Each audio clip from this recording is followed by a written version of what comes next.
Bonjour. Le sujet d'aujourd'hui est extrêmement grave. Deux sujets extrêmement graves d'ailleurs. J'en ai déjà un peu parlé dans les vidéos précédentes, mais je trouve que c'est tellement grave et que ça passe tellement inaperçu qu'il faut encore que j'ouvre ma gueule. C'est dommage, parce que je préférais passer mon temps à autre chose qu'à dénoncer tous les plans machiavéliques du système les uns derrière les autres. Il faut dire qu'ils accélèrent, ils accélèrent le plan particulièrement ces derniers temps. Ils accélèrent parce qu'ils voient que... Enfin, c'est pas qu'ils voient en fait, ils ont des consignes derrière, on leur dit bougez-vous. Dépêchez-vous de passer ce qu'on vous a dit de faire. Dépêchez-vous de couler la France, dépêchez-vous de couler les nations, dépêchez-vous de faire tout en sorte qu'on ne puisse plus revenir en arrière derrière. Voilà ce qu'on leur dit en fait. Et c'est pour ça qu'ils accélèrent les choses, évidemment, parce que les gens se réveillent. Petit à petit, bien sûr. Je vois que parmi les gilets jaunes, tous les gilets jaunes ne sont pas éveillés au même niveau de gravité de la situation. Il y en a qui découvrent seulement qu'il y a une dette, il y en a qui découvrent seulement qu'on a déjà payé cette dette et qu'en fait on continue à être complètement surendetté. Il y en a qui découvrent d'autres trucs. Bon, on n'est pas encore arrivé, c'est pour ça qu'il n'y a pas encore un soutien massif et qu'il n'y a pas encore 10 millions de personnes dans les rues, c'est parce que c'est pas encore... Alors, je ne vais pas pleurer, je veux dire, il y a 5 ans, j'aurais pas pu espérer que si rapidement il y a un mouvement aussi important que les gilets jaunes qui se retrouvent dans la rue. Donc c'est déjà très bien, ça va vite, mais c'est pas assez vite, parce que eux de l'autre côté, ils ont plusieurs coups d'avance sur vous, figurez-vous. Donc ça fait des siècles qu'ils préparent ce qui se passe, donc ils sont très en avance. Alors, parmi ce qui est en train de se passer aujourd'hui, et qui va avoir des répercussions très graves dans l'avenir proche, je dis bien proche, je ne dis pas dans l'avenir lointain, autant le pacte d'Aix-la-Chapelle aura des répercussions sur un avenir à moyen terme, c'est-à-dire dans les quelques années qui vont découler d'ici peut-être 5-6 ans, quand on aura très probablement voté un Frexit et qu'on voudra revenir en arrière et qu'on voudra remettre des frontières nationales, on ne pourra plus à cause de ce traité d'Aix-la-Chapelle, ou alors on pourra, à une seule condition, c'est de lâcher l'Alsace et la Lorraine à l'Allemagne, vous voyez, donc ça n'aura une répercussion que dans ces années-là. C'est pas pour demain matin. Non, moi je parle de l'année 2019, ce qui pourrait avoir une répercussion extrêmement grave pour cette année. C'est ce qui se passe là, sous nos yeux. Le ministre de l'Intérieur, Castaner, a décrété qu'il voulait faire revenir en France les 135 djihadistes français, c'est-à-dire les 135 terroristes qui sont allés combattre un peuple. Je parle du peuple syrien notamment. Alors pourquoi il les rapatrie? Bon, là on peut se poser des tas de questions. Si je dis vraiment ce que je pense, ma vidéo va être taxée de complotiste immédiatement. Donc je vais m'abstenir, je vous laisserai vous-même faire vos conclusions. Le problème est qu'il va les faire revenir. Enfin, ils vont les faire revenir. Le système veut qu'ils reviennent en France. Évidemment, ceci aura des répercussions. Il y aura des répercussions. Ça va se suivre d'ici quelques mois, à mon avis, d'une grande vague d'attentats, pas seulement sur la France, alors pas à cause des 135 djihadistes, mais parce que ça, si vous voulez, ça donne du baume au cœur aux autres djihadistes qui sont en France et qui disent ah bon, finalement on peut aller couper des têtes dans un autre pays et puis on peut revenir. On prend un petit peu de tôle et puis après derrière on prend des allocs. Ah bah ça va, on peut y aller alors. Yallah, ça va être open bar. Voilà, donc ça déjà, c'est extrêmement grave. C'est extrêmement grave et c'est vrai que, évidemment, on parle de l'autre gravité actuelle de l'actualité, c'est-à-dire les borgnages des gilets jaunes et la violence policière, qui est quelque chose, évidemment, qu'on n'a pas vu en France depuis très longtemps et qui est une honte absolue pour cette France aujourd'hui, cette France qui se veut donneuse de leçons dans le monde entier auprès de l'ONU et auprès du Venezuela et j'en passe. C'est juste une honte pour notre pays, la façon dont est traitée la crise des gilets jaunes. Sur la scène internationale, on passe pour des gros bouffons. Le gouvernement passe pour des gros bouffons, sachez-le quand même. Ça inquiète même le monde entier, vous voyez. Mais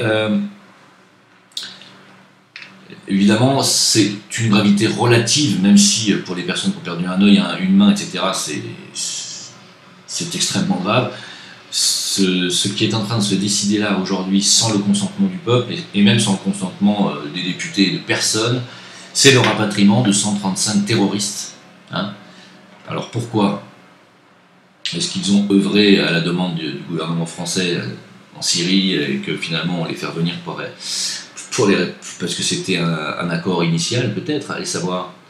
Je ne sais pas, moi. Tout ce que je sais, c'est que avec les attentats, on n'en a pas fini dans notre pays. Loin de là.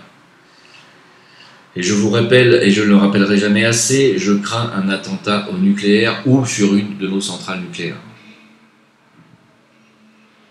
Voilà, bon, bah écoutez, j'espère vraiment que ça n'arrivera pas. Mais des fois, l'espoir ne sert pas à grand-chose. Et il y a une autre chose qui est extrêmement grave qui est en train de se passer et personne n'en parle nulle part. J'ai pas entendu un gilet jaune en parler, ni aucun alerteur, ni personne. Alors, c'est une info à vérifier, bien sûr.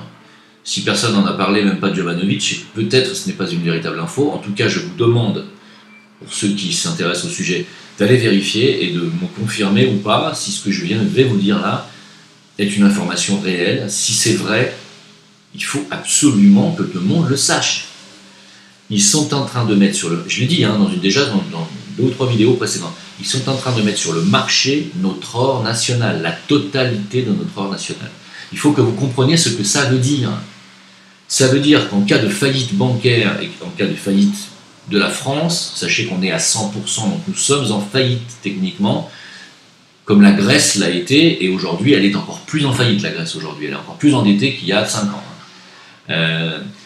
Si nous avons une banqueroute bancaire, s'il y a une faillite bancaire en France, les prêteurs, c'est-à-dire ceux qui prêtent l'argent de notre dette, sachez que nous ne pouvons pas savoir leur nom, ils sont protégés par un décret, je ne sais quoi, et ils pourront se rembourser sur notre or national.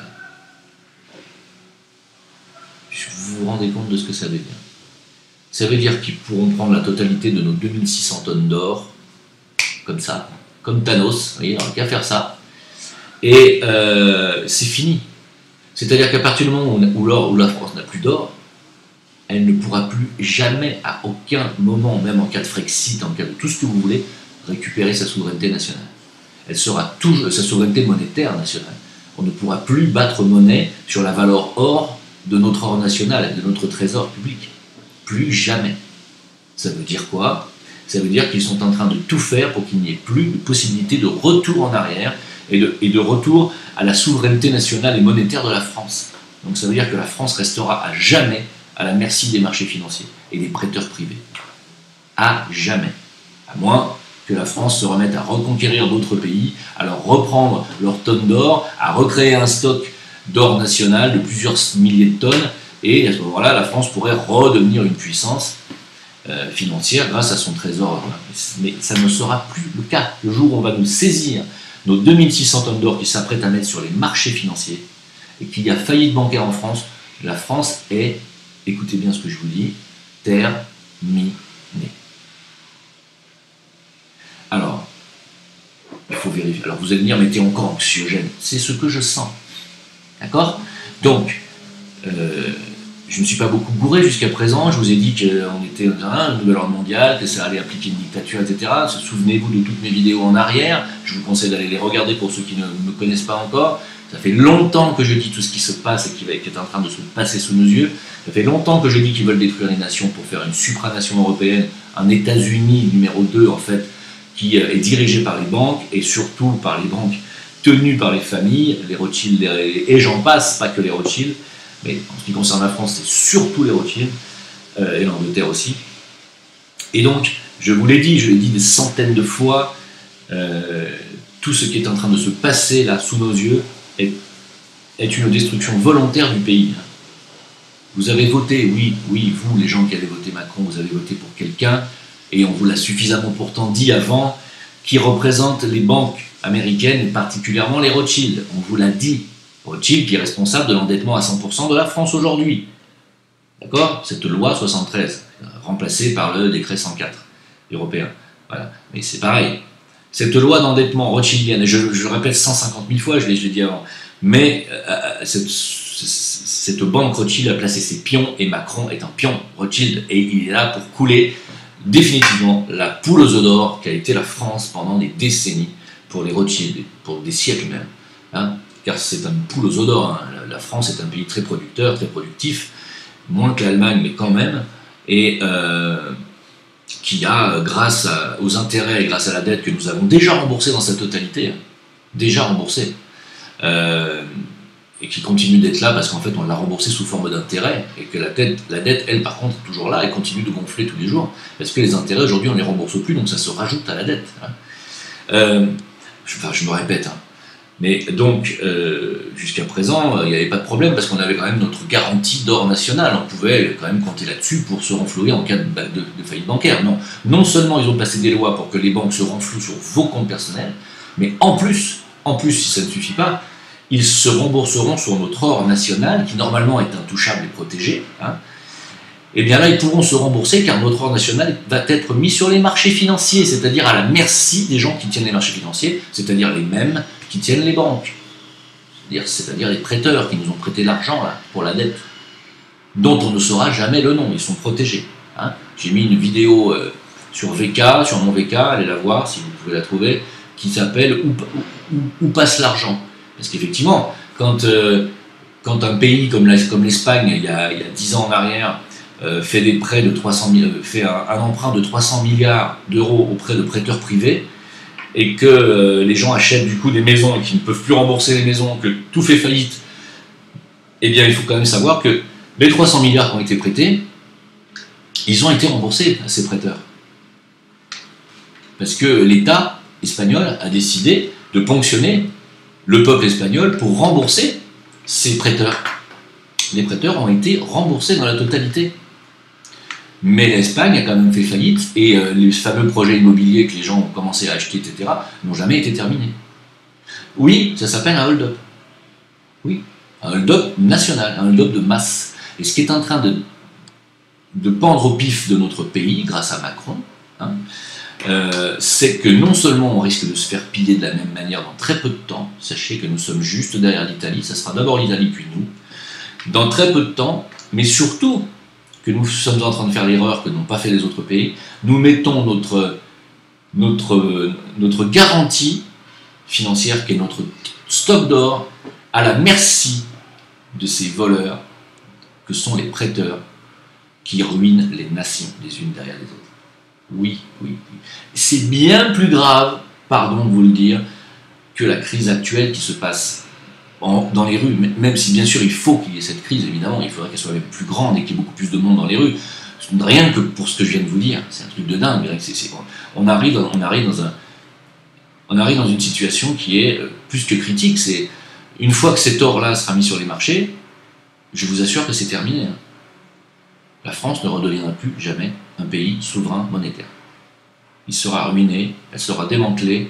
Ça sera un musée vivant, parce que comme c'est un pays qui a un énorme passé, avec des sites archéologiques magnifiques, et puis avec un paysage et une culture gastronomique exceptionnelle, ça restera un Disneyland géant que les touristes du monde entier viendront visiter pour passer des bons moments, mais ça ne sera plus un pays souverain, jamais, un pays décisionnaire, jamais. Vous allez voir qu'on va dégringoler, on va partir dans les fins fonds on ne sera plus jamais dans le G5, ni le G8, ni le G rien du tout. C'est triste. Nous sommes à l'aube de la fin de la France. Voilà. C'est ce que j'entends. Et bien sûr, c'est pas inchangeable, c'est pas immuable. On peut changer les choses peuvent se renverser, bien sûr. Si demain les Gilets jaunes sont soutenus par 10, 20 millions de personnes dans les rues, ça change tout de suite la donne. Évidemment. Alors écoutez, je ne peux que réitérer mon appel à faire des débats entre personnes intelligentes, c'est-à-dire pas des débats à la télévision avec Hanouna Schiappa ou avec des ministres qui ne répondent pas à vos questions, puisque toutes les questions qui ont été posées à Édouard Philippe, qui a eu quand même le courage de venir, c'est vrai, toutes les questions qui lui ont été posées sont restées sans réponse du ministre. C'est-à-dire les questions de TEPA sur justement la loi 73 ou d'autres sur la justice, il n'y a pas eu de réponse. Donc, ils s'en foutent, ils ne répondent pas. Donc, je réitère ma demande de faire des débats entre personnes éclairées, personnes qui connaissent les dossiers. Ça serait vraiment une très bonne chose qu'il y ait des débats internes entre alerteurs, youtubeurs, gilets jaunes, politiciens qui sont hors système.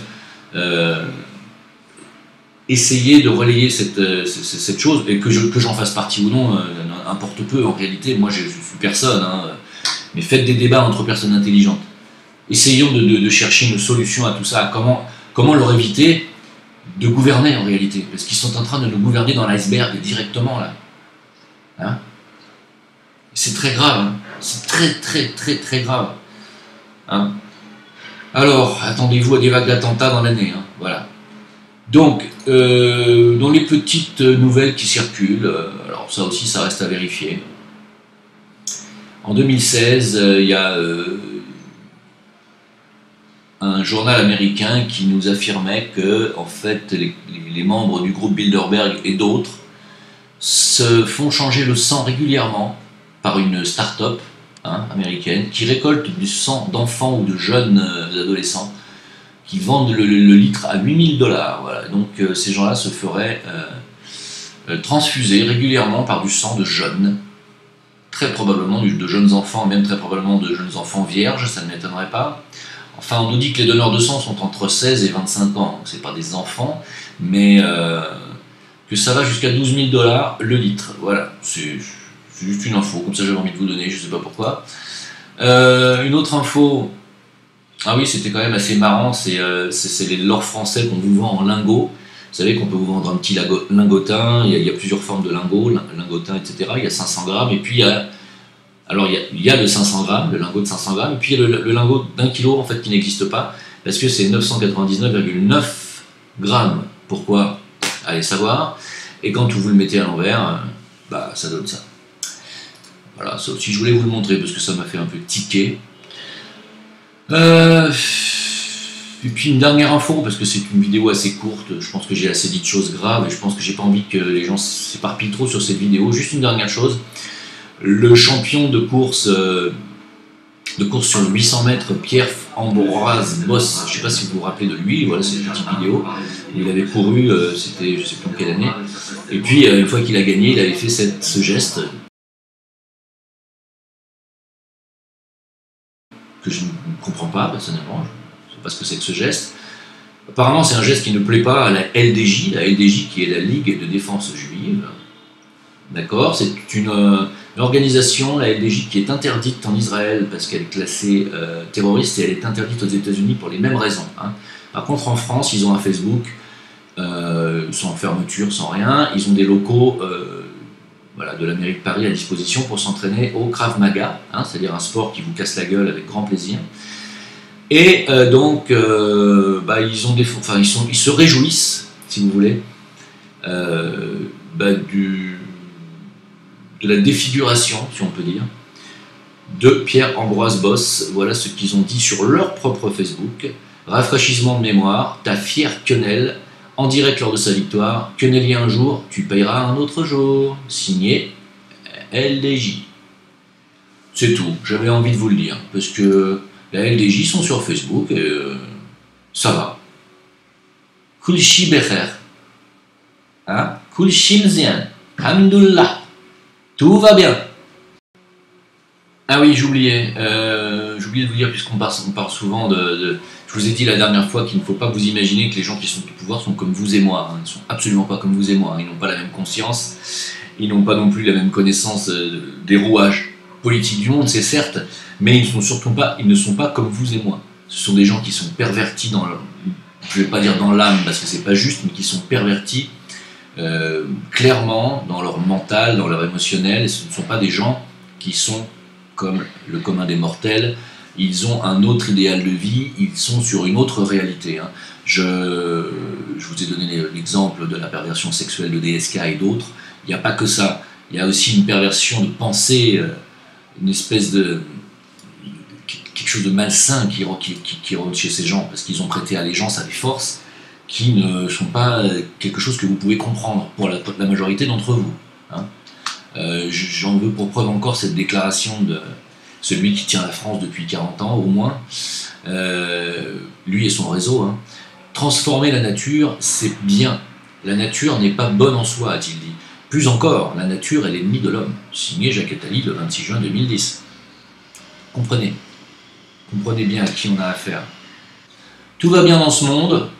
Eh bien écoutez, c'est tout. Hein. Je vais faire court aujourd'hui. Je n'ai pas envie d'en parler plus longtemps et plus longuement. Je vous demande de vérifier tout ce que je viens de dire, parce que il se peut que je me trompe, bien entendu, et si je me trompe, je vous assure, j'en serai le premier heureux. A très bientôt, merci beaucoup, au revoir.